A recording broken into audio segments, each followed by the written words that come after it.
ನಮಸ್ತೆ Karnataka, welcome to my channel learning knowledge hub. So ತುಂಬ ಜನ ಸ್ಟೂಡೆಂಟ್ಗೆ ಕ್ವಶನ್ ಏನಿದೆಯಪ್ಪ ಅಂತಂದರೆ, ನಮಗೆ ಯಾವಾಗ ವೆರಿಫಿಕೇಷನ್ಗೆ ಕರೆದಿರ್ತಾರೆ ಆವಾಗಲೇ ನಾವು ಹೋಗಿ ವೆರಿಫಿಕೇಷನ್ ಮಾಡಿಸ್ಬೇಕಾ ಡಾಕ್ಯುಮೆಂಟ್ಸ್ನ, ಅಥವಾ ಬೇರೆ ಡೇಟಲ್ಲಿ ಹೋದರೂ ನಮ್ಮ ಡಾಕ್ಯುಮೆಂಟ್ ವೆರಿಫಿಕೇಷನ್ ಆಗುತ್ತಾ ಅಂತ ತುಂಬ ಜನ ಸ್ಟೂಡೆಂಟ್ಗೆ ಕ್ವಶನ್ಸ್ ಇದೆ, ಡೌಟ್ಸ್ ಇದೆ. ಸೊ ಇವತ್ತಿನ ವಿಡಿಯೋದಲ್ಲಿ ನಾವು ಆ ಡೌಟ್ಸ್ನೆಲ್ಲ ಕ್ಲಿಯರ್ ಮಾಡೋಕ್ಕೆ ಅಂತ ಹೊರಟಿದ್ದೀವಿ. ಸೊ ಹಾಗೆಯೇ ಈ ವಿಡಿಯೋ ನಿಮಗೆ ಇಷ್ಟ ಆದಲ್ಲಿ ಲೈಕ್ ಮಾಡಿ, ಇನ್ನಷ್ಟು ಹೆಚ್ಚಿನ ಮಾಹಿತಿಗಾಗಿ ನಮ್ಮ ಚಾನಲ್ನ ಸಬ್ಸ್ಕ್ರೈಬ್ ಮಾಡಿ, ನಿಮ್ಮ ಫ್ರೆಂಡ್ಸ್ಗೂ ಸಹ ಶೇರ್ ಮಾಡಿ. ನಿಮಗೇನಾದರೂ ಡೌಟ್ ಇತ್ತು ಅಂತಂದರೆ ನಮಗೆ ಕಮೆಂಟ್ ಮಾಡಿ ತಿಳಿಸಿ, ಅದ್ರ ಬಗ್ಗೆ ಸಹ ವಿಡಿಯೋ ಮಾಡುವ. ನೀವು ಬರೆದಿರ್ತಕ್ಕಂತಹ CT ರಿಸಲ್ಟ್ ಅನೌನ್ಸ್ ಆದ ನಂತರ ನಿಮ್ಮದು ಡಾಕ್ಯುಮೆಂಟ್ ವೆರಿಫಿಕೇಷನ್ ನಡೆಯುತ್ತೆ. ನಿಮ್ಮದು ಡಾಕ್ಯುಮೆಂಟ್ ವೆರಿಫಿಕೇಷನಿಗೆ ನಿಮಗೆ ಆದಂತಹ ಒಂದು ಡೇಟ್ ಅಂತ ಕೊಟ್ಟಿರ್ತಾರೆ.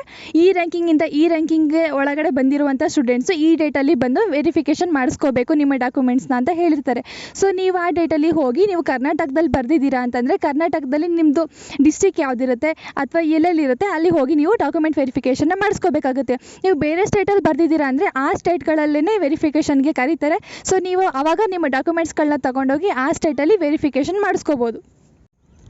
ಅಕಸ್ಮಾತ್ ನಿಮ್ಮ ಡಾಕ್ಯುಮೆಂಟ್ ವೆರಿಫಿಕೇಷನ್ ಮಾಡುವಾಗ ಅಲ್ಲಿ ಏನಾದರೂ ಕೇಳಿದ್ರೆ, ನಾವು ಈ ರ್ಯಾಂಕಿಂಗ್ ಅವ್ರು ಈ ಡೇಟಲ್ಲಿ ಏನಕ್ಕೆ ಬಂದಿದ್ದೀರಾ ಅಂತ ಕೇಳ್ತು ಅಂದರೆ, ನಿಮ್ಮ ಸಿಚುವೇಶನ್ ಏನಿತ್ತು ಅದನ್ನು ಹೇಳಿ ನಿಮ್ಮ ಡಾಕ್ಯುಮೆಂಟ್ಸ್ ಎಲ್ಲ ವೆರಿಫೈ ಮಾಡಿಸ್ಕೊಂಡು ಬರ್ಬೋದು.